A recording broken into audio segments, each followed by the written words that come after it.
Hi my loves, today I'm going to be doing my November and December books for you all, which I'm very excited about. Obviously didn't get around to doing my November books in December, so I'm combining them today for you, which means we've got a nice big pile of books. Am I going to hold them up to show you guys? Let's try something. This is the paperbacks, and we've got a few hardbacks as well. I'll show you them just for the purposes of piles. Obviously this was my last couple of months of my not buying books situation challenge that I set myself in 2019, so that's all over now. So I've bought lots of books, as you may have seen in my recent vlog. I'll leave a link down below because it was a very book focused vlog, to be honest, so you can go and see my book haul there and see what I bought. We are going to lose the light in this video, I swear. I'm always battling this light.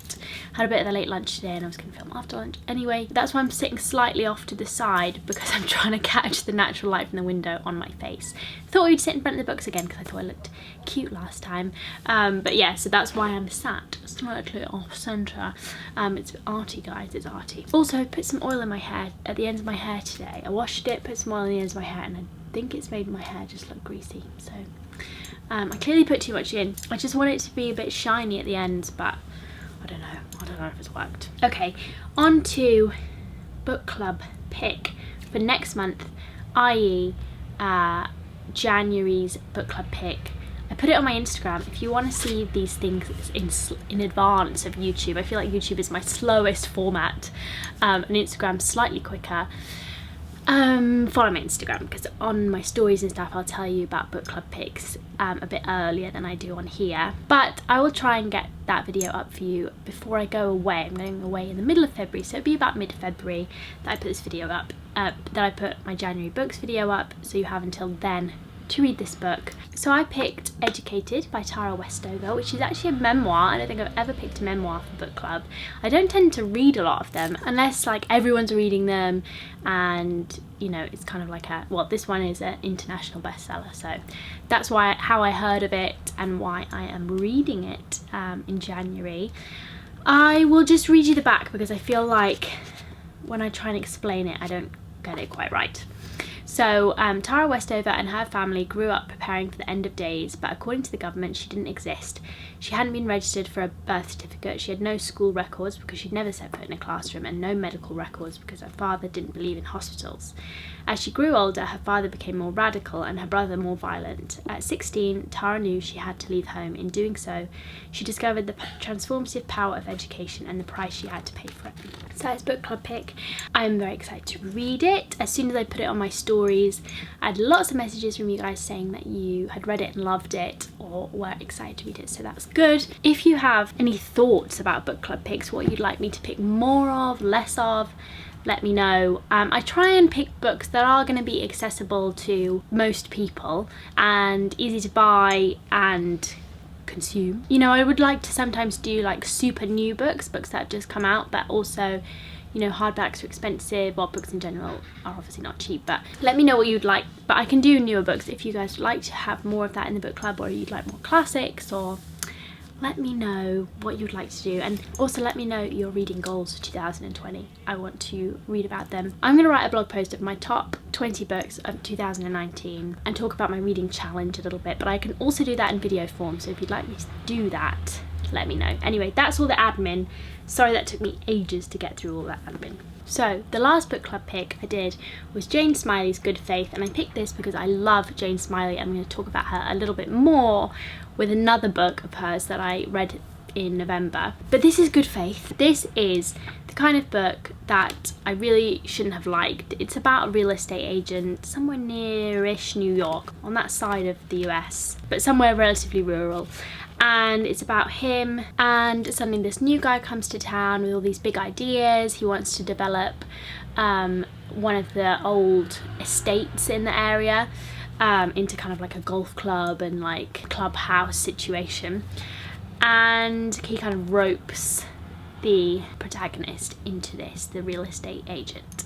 I feel like I'm not explaining this very well. Anyway, that sounds pretty boring, but of course, because it's Smiley, she just writes in such a way that you're really kind of brought into the story. So I liked lots of things about this book. I just felt immersed in its world. I thought the writing was excellent as always, like the dialogue was good, the characterization was great, it was a good piece of realism and very believable.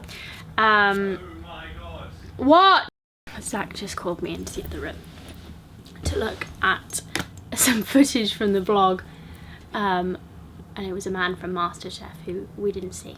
Anyway, that's taken me slightly out of my book brain space, but I don't know if this book will be for everyone. If you did read it for book club, I'd be interested to know your thoughts, because I am a bit Smiley biased, I've got to say. It's not groundbreaking in any way. It's not a satire, but it is scathing in its tone towards the people in the book, and towards like America and the house buying business and, you know, development and all of that kind of stuff. Yeah, I wouldn't say make this your first ever Jane Smiley. I don't think it's a book you have to go out there and read, but if you like Jane Smiley, it's worth seeing how she tackles like yet another completely different thing, if you know what I mean.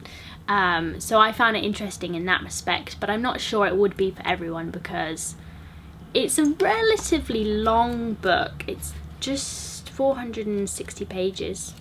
And it's a little slow at times, but then again it's quite interesting the way she does the kind of dynamics of it and the relationships, and she unfolds the story slowly, so it's enthralling in that sense. But I don't know, it just depends if you want that kind of book, I think.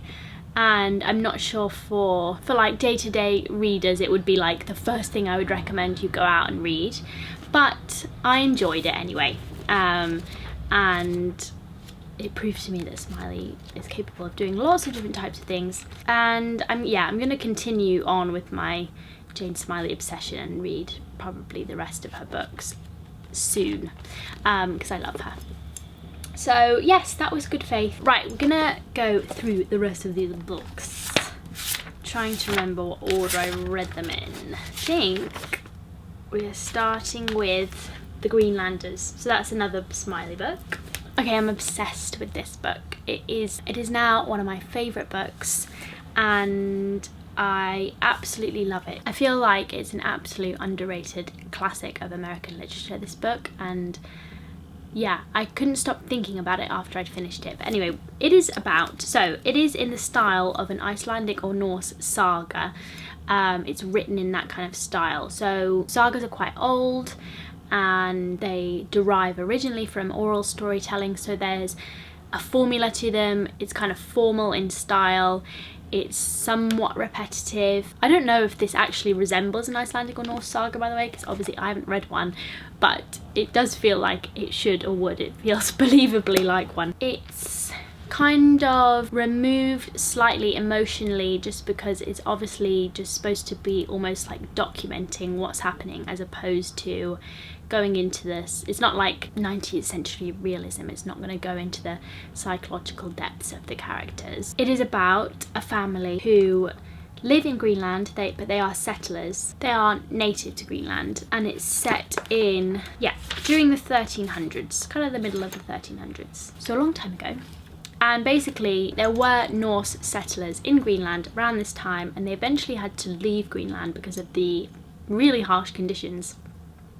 So Jane Smiley wrote this book to kind of, and there's not much written about them or documenting their presence, that they ever lived there. And Jane Smiley wanted to write this book to kind of write them into history in the world, in the fictional world. So I love this book so much. Right, I've discovered some of my favourite books. I'm either one side or the other. I'm either like, I love a quiet, understated book, which is what this is, or I want like something crazy, wild and totally out there, like A Brief History of Seven Killings by Marlon James or something like that. I kind of want to be like one side or the other. These quiet books, it makes me think, even though they're completely different books, of In the Distance by Hernan Diaz, which I read this year, which I loved, which was another kind of quiet, understated book. But anyway, love this book because it does creep up on you. It brings you into the world. It's quite a long book again. It is just under 600 pages, so it is long.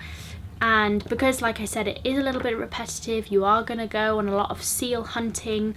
There's lots of characters. It's one of those books where you have to keep track of the characters, and all of them have slightly similar names, and you kind of have to get into the Norse way of naming as well. And there's a big cast of characters, but it is really affecting, and those moments of emotion or pain that you do get are really really touch you. And the family goes through a lot of stuff, so even though I say it is a little bit repetitive and it is sometimes slow, there's actually quite a lot of action. Like, there's a lot of plot line. You know, these sorts of sagas are based around plot line, things happening, so there is always things going on, but they are not overwrought, I guess is what I'm trying to say, and the drama is in the understatement. I don't know if that makes sense. I said that it invaded spaces in my mind and it will like stay there with me, and it's a book that I definitely want to reread already. I'll wait a couple of years, I think, but it's just a really good book.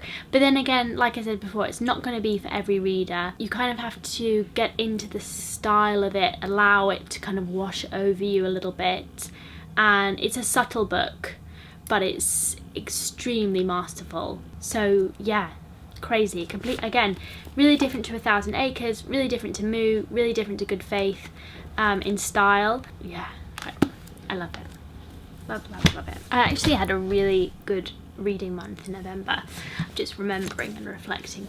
So next we have The Book of Dust, The Secret Commonwealth, which came out I think in October. I waited a few weeks to read it so I could be like fully into it, because October was a busy time. So this is the second book in a companion trilogy to his Dark Materials trilogy. It's a companion trilogy because the first Book of Dust is a prequel, this one is a sequel, so it's not really necessarily a sequel all in one. But anyway, this is a sequel to his Dark Materials. This novel follows Lyra in her young adulthood, and basically she is still facing issues with the magisterium, which is never quite resolved in his Dark Materials, so I can see why he kind of has come back to this. The first book is quite allegorical and fairy tale like in style, and this one is much more kind of similar to his Dark Materials, so it was really enjoyable. It was like being a kid again. I love Pullman's writing. There's always lots going on, there's lots of plot, and it's quite intricate plot, but the writing is just kind of carries you along into his world, and it's just really enjoyable stuff basically, and I really liked it. And I do think it was probably more enjoyable than the first Book of Dust because it was more of like a moving storyline now. So like now we're really getting into the core of what this companion trilogy is about, and like I said, it was less allegorical and stuff as well. Tiny bit clunky at times when Lyra's thinking through stuff, but I don't know if that's just because I'm an impatient reader and I kind of pick up on hints and stuff anyway. And this companion trilogy is very much relevant to now, whereas, you know, his Dark Materials definitely had contextual stuff that was going on at the time of writing that series. This one is about refugees, it's about fascism and issues like that, and it covers lots of philosophical issues, which is classic Pullman. He's always weaving these big ideas into his work, and I like that it is relevant as well, like to now, and you know, he's trying to think through these things and tackle these things, and I admire that. Yeah, so I really enjoyed it, and I am so excited for the third book because it ends on a real cliffhanger, and I'm like desperate to read the third book now. But I would highly recommend these, you guys. They are my, like, his Dark Materials is my childhood. I loved it, I still love it, and I'm so pleased that these books are good. What a relief. So yeah, loved it, highly recommend, even though it was a bit heartbreaking at times. Here's a book that I have had on my shelf for as long as I can, like, literally remember seeing my own shelves. This is the Earthsea Quartet by Ursula Le Guin. I think someone gave this to me knowing that I liked reading and liked fantasy, and I'm kind of glad I didn't read it at the time. I think I tried to a couple times, but I never really got there. And I can also see why I didn't really get into it as a kid, because these are again, for fantasy, quite subtle books. It's about a young magician and kind of how he comes into his powers and things that happen to him over the course of his life. Although it's got all the tropes of traditional fantasy like dragons, magicians, magic, these are again quite quiet books, like understated books in a way compared to some fantasy novels. She has a wonderful way of world building and also really clever way of thinking about magic, and I can see where lots of authors have been influenced by her. So her magic is based around equilibrium, particularly with nature, and also about language and stuff, which makes for really rich and evocative like world. Like the magic totally works within that environment, which I love. And really these novels, it's 4 novels by the way. The Earthsea Quartet, originally obviously published separately, then published together, and weirdly like it's like they didn't even change the font. So I've got the old font in the first 3 books, and then the last book, which is newer, I've got like a more modern font. It was quite strange. Anyway, yeah, really these books are about, yeah, balance, equilibrium with nature, and also friendship and love, things that are beyond kind of traditional ideas of power and that sort of thing. So I loved them. I thought they were so good and so worth a read. It's always a bit nerve-wracking when you go to an author that is so renowned and like everybody loves them and you're like, will I love them? But I really loved her writing. I also loved, so the first 3 books were from the 70s, I think, and Le Guin kind of recognised in later life, or her later writing, that she had kind of written women out of it or not given them the same opportunities in her books as the male characters, and she wrote Tahani, which is the final book in this book, and various other books which I've got on my shelves, which I'm very excited to read, as kind of unwriting and rewriting the story with a much more kind of feminist angle, which I love. I love that she recognised that and changed it, and she admitted it, and it certainly makes up for anything in the first 3 novels that might be like, oh, I wish she'd done this. I really liked it. I'm going to read the rest of her books. She just writes, and also, I mean, on top of all of that, she just writes in a really atmospheric way and just really beautifully. So it really creates the world for you, and I was very happy to read these after 20 years sitting on my shelf. At least 20 years sitting on my shelf. Yeah, I'm glad to have finally read them and to have loved them so much. Next, I've got Fahrenheit 451, which, spoiler, was a bit of a disappointment. So this is, if you haven't heard of it, it's a pretty famous book. It's about a fireman who lives in a society where they burn books for being seditious, basically, and also ban anything that promotes free or nuanced thinking in favour of, you know, watching TV or watching car chases on the news sort of thing.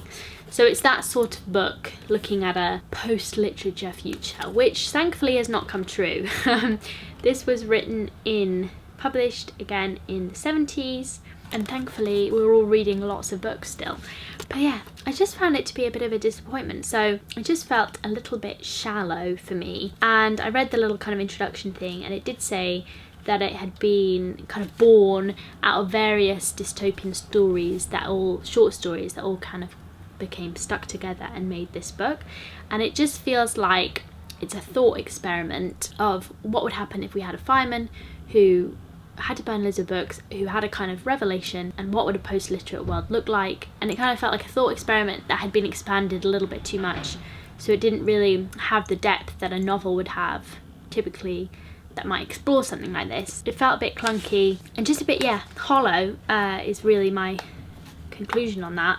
Some people hate the ending. I actually thought the ending was one of the best bits about it. So I said in my notes, this is the kind of book that is sort of ruined by its reputation. Like I said, it's kind of looking at one specific thing and lots and lots and lots, and a little bit too focused and not as nuanced as you would expect a novel to be.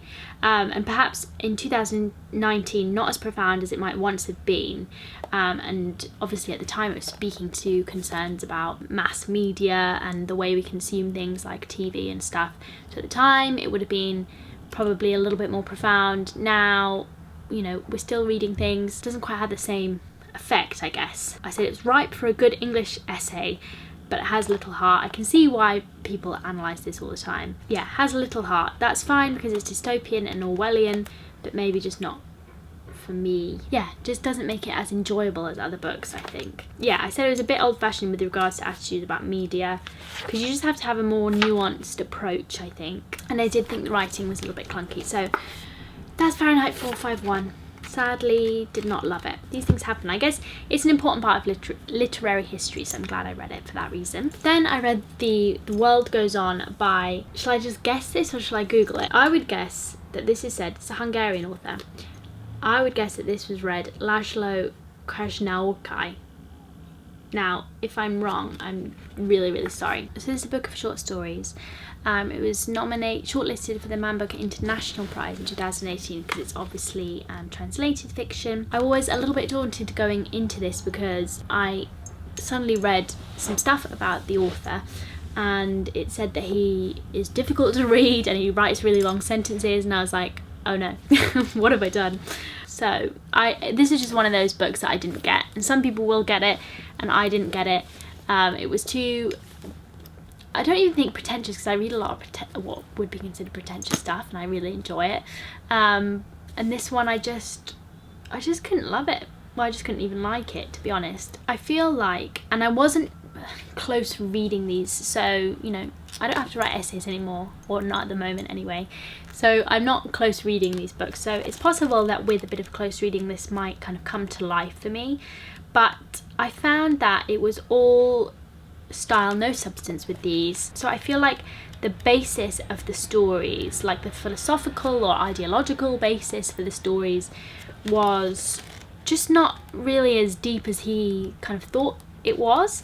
Like they were just, the ideas were a bit half-baked, and then he had these long sentences which kind of, I think, were supposed to make up for the fact that some of the ideas were a bit half-baked or a bit, I don't know, a bit dated. Yeah, I just wasn't convinced that it was all there.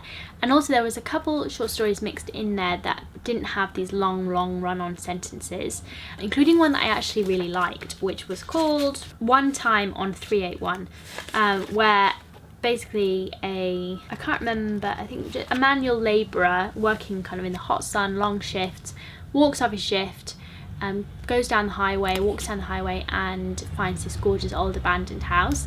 And I thought the author really created tension there, and made it really beautiful, and it didn't have these long sentences for no reason. Basically, in my mind, every time he was doing these long sentences, I was comparing it to Solar Bones.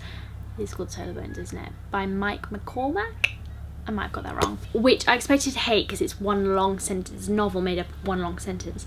And I expected to hate it, ended up really enjoying it, and he really had a reason to have that sentence. Like, the form and the content meshed really well together. There was a total reason why he had them, and that made sense to me. Whereas in this one, it feels like the sentences are a kind of arbitrary choice that don't really bring anything beyond being cool and arty. Especially if you are gonna mix it up stylistically occasionally, like it's not something you always do as an author. I feel like you really do have to have a reason why you're using them in some cases, but not others. Yeah, so all the ones that featured the long sentences I didn't like very much. And I just didn't think, didn't enjoy it, and also didn't think the ideas were there as well anyway. So some books are difficult, but they have tricky ideas, you know, that you have to kind of work your way through. Whereas with this one, I just wasn't convinced. Okay, then we have Their Eyes Were Watching God. I think we're into my December books now, by Zora Neale Hurston. And this is kind of a classic, especially within African American fiction. Now, for some reason, this book I've completely forgotten what happened in it, apart from the fact that I really enjoyed it and was surprised by the style of it, because I know that Toni Morrison, and I can see where she was inspired by Hurston, and in fact lots of authors have been inspired by Hurston, and you can see how, but I just expected it to be a little bit more like Morrison, but actually it was quite different. It's about Janie. She is married twice, and then she finds the man that she loves the best. So yeah, it's about Janie's life, about her relationships with men, and it was so readable, so beautiful. It was like poetry, and I feel like every sentence was there for a reason. It's one of those books that really felt well crafted, and it was nice to read a love story because I don't often read romantic stories. Obviously lots of it was very sad and very moving as well at the same time, but I really enjoyed it, and I was like surprised by it. It just wasn't what I was expecting at all, having read other stuff about it. Okay, one I didn't like, and I have no idea why I kept reading, is A God in Ruins by Kate Atkinson, author of Life After Life. I did read Life After Life quite a long time ago, so I don't remember it very well, and I also don't know if I would like it now if I read it, if you know what I mean. So this is kind of like a sequel. Life After Life is about Ursula, and essentially she keeps reliving her life, each time kind of avoiding a death and living a little bit longer. So it kind of repeats itself, it's iterative, and eventually, well, I won't spoil it for you, but anyway, she gets older and older and we get more into her life, and it's set during World War II. And then there's this book which is about her brother, and it kind of mixes up its plot line, kind of simultaneously looking at his life as an old man and also his experience of the war and also his experience as a child and growing up and having a family and that sort of thing. So it's written quite nicely. There's a few moments sentence wise where I'm like but it's written quite nicely. But then I got about 50 pages in and I was just wondering, like, where is this going? Like, what's the climax? Is the climax his experience in the war, and how long will it take us to get there? Because it's actually quite a long book and it felt like it was taking me a long time to get there, almost 400 pages. Or is it something that happens to his wife, or is it etc etc? And I just felt that it was really meandering and jumps in time just weren't working for me. Compare it to, say, Slaughterhouse-Five, which is a very different book, but also has like jumps around in time, but set in World War II as well, dealing with the soldier's experience, and again the form really meshes with the content and the two work together. With this one, again, it just felt like, because it's a sequel to a book about an iterative life, this one felt like she had to do something similar, but it didn't work. Like, it just didn't go together. There was no reason for her to be doing that, to be jumping around in the same way, because it's not the same book, not about the same person. So yeah, and then the ending made me so mad. I won't spoil it in case you love Kate Atkinson and you want to read this book, but the ending made me so mad. I can't say more than that. Wasn't a fan, you guys. I'm going to mention this one. There was a couple books I gave up on this month. Well, quite a lot of books. I won't go into all of them. But they included Get in Trouble by Kelly Link. But I feel like I should mention this one because I feel like she's an author I will keep an eye on. She writes in a Jeff Vandermeer-esque weird horror way. And this is a book of short stories. I thought some of them were really just a little bit adolescent for me, and I wasn't quite getting them, but I did love the first story, and I thought the last story was okay. I didn't read lots of the ones in the middle based on reviews I read of this book, but I really did like the first one, which is called The Summer People. I think that totally worked with her style, so I thought I would mention her because I feel like she is an author I will keep an eye on, but I didn't read all of these stories. I also gave up on a very well loved book called The Heart's Invisible Furies by John Boyne. I know lots of you guys love that book because I put it on my stories and I got lots of messages saying that you loved it. I had to put it down. Ooh. But yeah, I just wanted to mention it in case you guys were wondering where it is in this video. I loved the first 30 pages, the first section, about, basically it's the story of this guy's life. It's set in 1945, the opening, and it's about this boy's life as he grows up, and it opens with this really amazing scene of this young girl, his mother, getting kicked out of her kind of local church, Catholic church, because she's pregnant. And it's got some parts that are like slightly comical, but you also feel the heart of it, the pain of it, and the character, like his mother's character, is really like lovable, and all of that stuff, and I just loved that section. And then from then on it just went so downhill for me. He meets this other boy who he's obsessed with, who just endlessly talks about girls and women and their bodies and having sex with them and all of this stuff, and it was overwhelming. and I felt like this boy was not going to leave the narrative anytime soon, so I just couldn't deal with it. And the dialogue suddenly got really just infuriatingly not believable, and it was just not enjoyable. So I just put it down. Even though everyone seems to love that book, I just couldn't get on with it, and I felt like the style of it was probably going to continue in the kind of second style as opposed to those first. I think it might have been 50 pages, which was such a shame, but yeah, I did not have the time for it. It's quite a long book, and I was just like, do you know what, put it down, just you don't have to read it. There's no one forcing you to read this book. Next we've got a Toni Morrison. This is Song of Solomon. I'm slowly making my way through Morrison's oeuvre, especially because she passed away last year, which is very sad because she is truly a legend for a reason. Her books are amazing, and she has been massively influential in the literature world. This was actually quite different from the other books I've read of Morrison's, which include thus far Beloved and Jazz. Or anything else? I think that's it for now. And I read the introduction, and she says in the introduction the reason for that really is because she's writing about a man in this one. So she had to... So I'll just read you the quote because she just says things much better than I'm ever going to say this. The challenge of Song of Solomon was to manage what was for me a radical shift in imagination from a female locus to a male one, to get out of the house, to de-domesticate the landscape that had so far been the site of my work, to travel, to fly. In such an overtly stereotypically male narrative, I thought that straightforward chronology would be more suitable than the kind of play with sequence and time I'd employed in my previous novels. A journey then, with the accomplishment of flight, the triumphant end of a trip through earth to its surface, on into water and finally into air.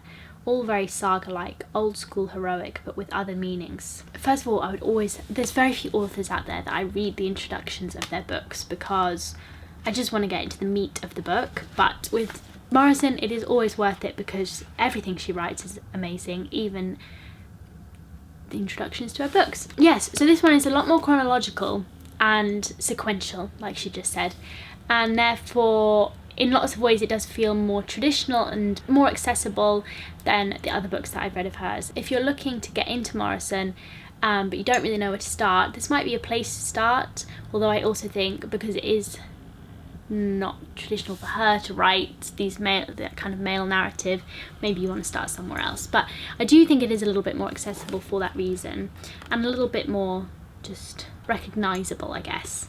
So yes, but it still had all of Morrison's beautiful language. I thought the plot was interesting, I thought the characters were great. You know, there's a lot going on under the surface of Morrison's writing, and it's very kind of filling and rich, and yeah, she is truly a legend. So I really enjoyed this book and would definitely recommend it. Oh, I didn't even say what it's about, but it's about a boy who's growing up in a kind of in a middle class family, and he's rubbing up against his parents and feeling restricted by everyone around him, and he goes in search of family treasure that he thinks exists, and kind of goes from his happy kind of northern home in Michigan down into the south where his family lived before.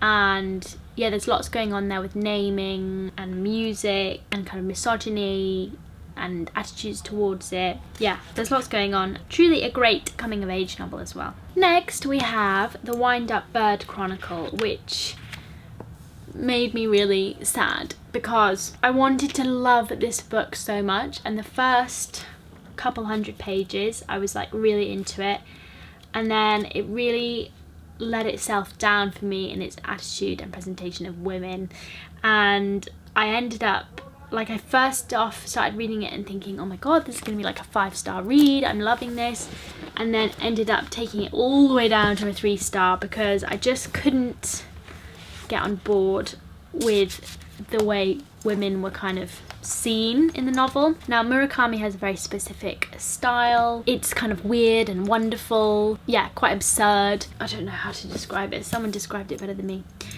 Surreal, that's a good word for it. Mesmerizing, people have said. And there's lots of kind of random things happen in his books. So the protagonist's cat disappears, and his wife, and he's stopped working for a bit. He's taking a break from working. And his wife sends him out to look for the cat, and in the process lots of strange things begin to happen to him, and he starts talking to lots of people, and his wife seems to be getting further and further away from him, and yes, crazy things happen. And this is set in contemporary Japan, by the way. Murakami is a Japanese author, in case you didn't know. Yes, I loved the first 200 pages, and then suddenly it just began to creep up on me that the representation of women wasn't not great, and it just seemed to be getting worse. Yeah, it's a little slow occasionally, especially in the second half of the book, and towards the very end of the book I was like, oh my goodness, we need to get to the end of this now. Yeah, and it gets a bit hackneyed and a bit cliched, whereas the first half is really surprising and exciting, and the second half is just like disappointing. So very sad about this, because I really kind of wanted to love it and began to love it, and then I was like, oh no, it's being ruined. I'm going to keep reading Murakami because I kind of enjoy his style, and hopefully, I've read a couple but I can't remember them very well, but hopefully we'll hit on one that is like perfect. Next I have Catch-22 by Joseph Heller. This is a classic book written, when was it actually written? Is it published in the 50s? No, published in the 60s, fully written in the 50s. So this is, if you don't know already, it's a famous book, so I'm sure you do, but it's about a group of men working in World War II. They're American officers. Anyway, they are in somewhere in Italy, and it's a war novel, and it's about the absurdity of war. And basically, in order to demonstrate this, it's a satirical novel, and in order to demonstrate this, it just, people have these like crazy conversations where they're just repeating each other or miscommunicating, and it's quite funny, it's quite amusing, the characters are great, and I was gripped throughout, but yeah, it's also very sad. But yeah, I think Heller does a great job of kind of satirizing war and the way people kind of react to it, think about it, and experience it. I thought it was great, and for a classic, it lived up to its reputation and was very well written. Right guys, that's all the books I read physically. Got a couple of books to just mention here at the end. I know that we're losing like loads. I listened to George R. R. Martin's Fire and Blood, A History of the Targaryen Kings from Aegon the Conqueror to Aegon III. This was absolutely shockingly bad. It was written in the style of a history book, but I have read other things that are in the style of a history book that aren't this deathly boring. Because it was written in that style, he'd just completely taken all the fun out of the stories, and it was, yeah, like reading a very boring history book. Not even the dragons could save it. It was just not interesting at all. It was really long. Again, not something I should have listened to. I'm having really bad luck with my Audible listens. It's because I keep choosing really long things. I think I need to choose shorter things so that it keeps my interest a bit better. But yeah, it was really poor. I don't know how I would feel about a Song of Ice and Fire now that I am an older reader and a bit of a different reader than when I read it. So I also can't really judge it against those books because I can't really remember, or I don't know how I would feel about those books now, but it did feel extremely dry compared to those. Other side, I read Death's End by Cixin Liu, which is the final book in the Remembrance of Earth's Past trilogy, which I read all on my Kindle, and I just recently bought these copies, that's why it looks unread. I love these copies though, they're so nice. So if you don't know, these are hard science fiction novels. They're about what would happen if a more technologically advanced alien race tried to come and destroy us basically, or occupy Earth. It was really good. These are huge achievements, these books, because there's lots of science in them. Achievement for the translator as well, I always think in my head. And another just really good installment, very imaginative and constantly surprising you with things. Now, I think The Dark Forest, which is the middle one, is my favourite, because this one, I didn't like the love story aspect or the depiction of women at times. The protagonist kind of changes in this one, because obviously they're set over hundreds and hundreds of years. So the protagonist kind of switches to a young woman, and she's just not as charismatic as some of the earlier protagonists like Luo Ji. Maybe a little bit rushed at the end, I thought, but I did think it was quite a moving ending. It didn't feel like it had the same basis plot-wise for the like last 100 pages. It didn't have the same, it didn't feel like they'd been thought through to quite the same degree as all the other elements of these novels, either scientifically or just kind of logically plot-wise. Like, it didn't feel as fleshed out, I guess, but at the same time I was like, oh my goodness, need to kind of conclude this in my brain. Truly excellent, imaginative, and beyond the scope of many other authors I wrote. Mind-blowing in many ways. And I particularly liked in this one the other bits, the bits outside the kind of traditional narratives. We've got the opening scene, which is set in like, I don't know, the 14th century or something? No, the 15th century, which I loved that scene. I loved, there's a fairy tale in here, a few fairy tales in fact, and I liked the kind of depiction of a whole different world. It's very brief at the beginning of one of the sections. So I liked those bits outside of the traditional narrative. I was always surprised by them and like really enjoyed them. And I wish there'd been a bit more of that, but yeah. So yes, that was Death's End. Highly recommend that trilogy though. Can't think of like a better hard science fiction thing for me to have read. I really, really enjoyed it and found it really fascinating and interesting. So you guys, that is everything. Sorry, I don't know how long I've been speaking, probably relatively long, but I really need to go actually. Sorry we lost the light today. Yeah, got lots of fun books for January because obviously I've now bought some books, so lots more good stuff to come in January in my January books. Thank you guys for watching today and I'll see you very soon. Bye.